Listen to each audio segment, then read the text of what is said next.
quite modest that has just gotten through on Capitol Hill or is about to get through, we believe? The one thing it guarantees is that any sort of gun regulation, including what was just agreed to by the senators, will be challenged in court. Will be challenged in court. Will be challenged in court. Welcome back to the channel. If you haven't, please hit that like, share, and subscribe button so you don't miss updates from cases like these.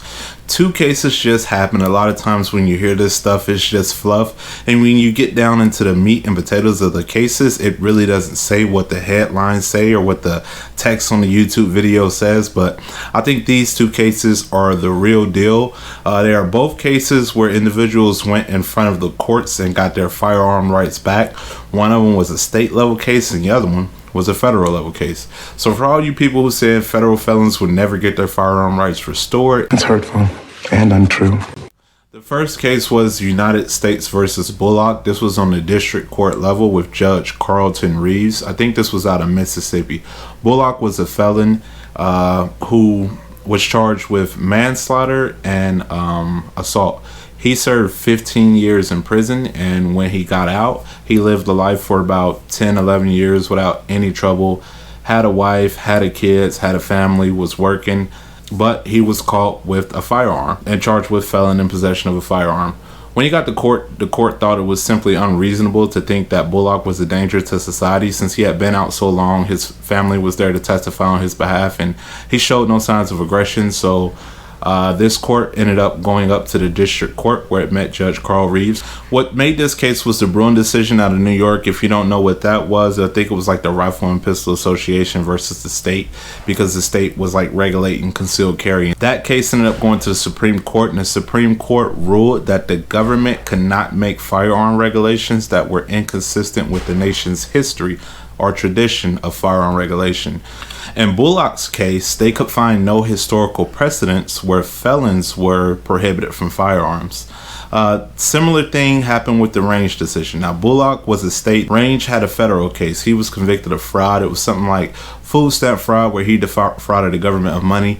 His case was not serious enough for him to serve prison time, but he still became a convicted felon, and therefore he was unable to purchase or own a firearm. Bullock's case was brought to him by the federal government, charging him with felon in possession of a firearm. Range brought his case to the federal government. In essence, Range sued the Attorney General of the United States. This went up to a higher court. Bullock's case was at the district court. Range's case made it all the way up to the Third Circuit. In this court, they based their decision off the Bruin decision, which said that the government had to find historical precedents for firearm regulation. They could not find any historical precedents where the government regulated felons' possession of a firearm.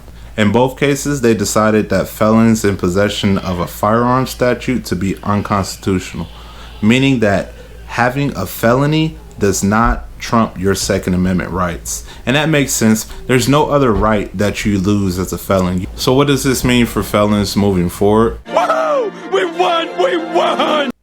In both cases, they ruled that this was not going to be a sweeping decision. This was not going to be something that was going to be a broad decision that was going to sweep and encompass all felons throughout the United States.